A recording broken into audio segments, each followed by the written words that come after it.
अस्सलामुअलैकुम। मैं YouTube channel Abdullah Waheed review subscribe now. मज़ेदार पहेलियाँ आपके लिए।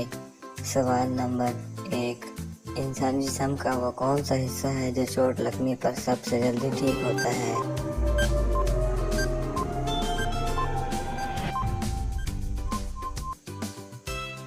जवाब है ज़ुबान। अगला सवाल, ऐसी कौन सी चीज़ है जिसे जितना खींचो वो इतनी ही छोटी हो जाएगी?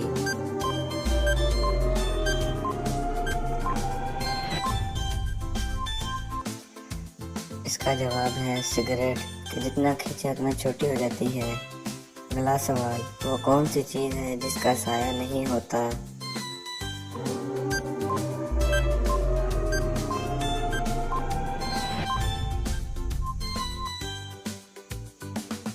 जवाब है सड़क।